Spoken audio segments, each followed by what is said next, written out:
Hello friends.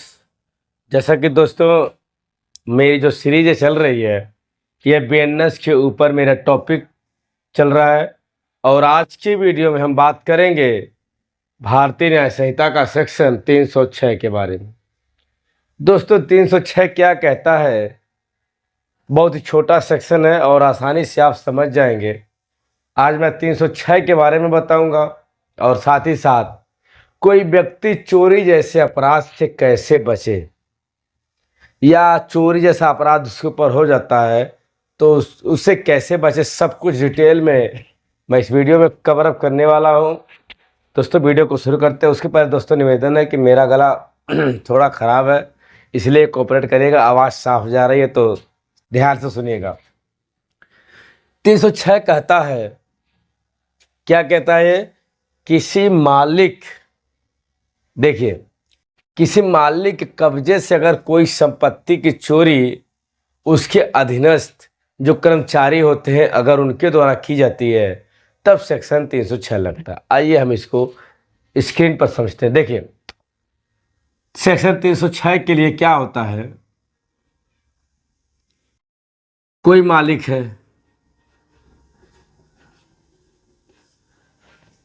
या तो मालिक प्राइवेट होगा या फिर सरकारी होगा। आदमी दो तरह की नौकरी करता है, एक तो प्राइवेट करता है और एक सरकारी करता है। अगर प्राइवेट नौकरी में जैसे काम वाली बाई हो गई या कोई दुकानदार के अंदर दुकान में जो ग्राहक जो दुकानदार में अंदर काम करते हैं, प्राइवेट नौकरी, मान लीजिए प्राइवेट नौकरी है, ठीक है, और कोई सरकारी नौकरी है, ये दो लोग हैं। और दूसरी बात, सरकारी नौकरी में क्लर्क होते हैं या कोई चपरासी वगैरह कुछ भी हो गए। अगर इनके द्वारा जो मालिक साहब हैं, सरकारी हो चाहे प्राइवेट, ये जो मालिक हैं, अगर इनके संपत्ति को कोई नौकर चुराता है, कोई क्लर्क चुराता है, कोई अधीनस्थ कर्मचारी चुराता है, तब उसके ऊपर सेक्शन 309 लगाया जाता है। बात एकदम स्पष्ट है 306 के लिए कि मालिक के कब्जे से कोई वस्तु को कोई नौकर चुराए तब सेक्शन 306 लगती है। आसान सी भाषा में समझिए होंगे। अब देखिए, अगर इसकी सज़ा की बात करें 306 में कि 306 में क्या सज़ा होगी, तो दोस्तों सज़ा होगी 7 साल की। 7 साल की सज़ा होगी और प्लस जुर्माना भी होगा। दोस्तों यह संज्ञेय अपराध है, संज्ञेय अपराध है।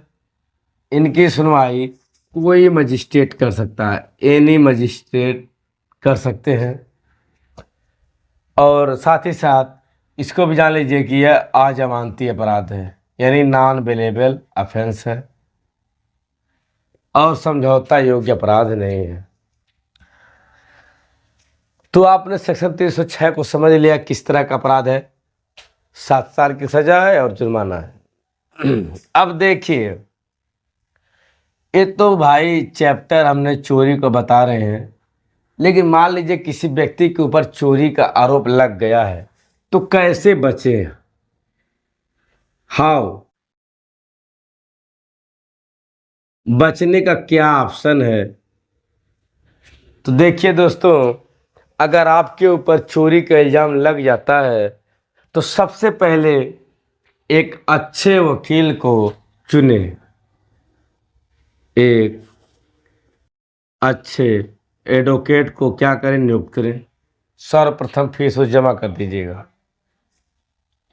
और उनको बताएं कि क्या क्या मामला बनता है और कैसे सबूत मिलेंगे मुझे निर्दोष साबित करने के लिए।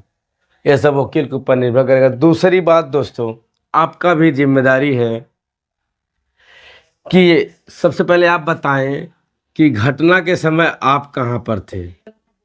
मोस्ट इम्पोर्टेंट बात है। मान लीजिए आपने चोरी नहीं किए हैं, मैं आपको निर्दोष मान के चल रहा हूँ, ठीक है, लेकिन आपके ऊपर चोरी का इल्ज़ाम लगा है, तो आप उस समय बताएं जिस समय घटना हुई थी। जब भी कोई दोस्तों एफआईआर होती है ना, तो उसमें समय दिया होता है, प्लस स्थान प्लस दिनांक, ये तीन चीज़ें जिस एफआईआर में नहीं होगी वो एफआईआर शून्य मानी जाएगी। और ये मोस्ट इम्पोर्टेंट है कि उसके समय एग्जैक्ट टाइम क्या था, किस स्थान पर हुआ है और किस डेट को हुआ था। तो आप ये पता करें सॉरी, पता करें कि समय क्या था, स्थान क्या था और किस दिनांक को आप वहाँ पर कहाँ पर थे। इस बातों को देखें और हो सके तो जहाँ पर आप थे वहाँ के गवाह या कुछ सबूत इकट्ठे करें, जैसे कि कोई सीसीटीवी कैमरा हो, कहीं होटल में खाना खाया हो, ईटीसी। आपने एक फिल्म देखी होगी, मूवी दृश्यम।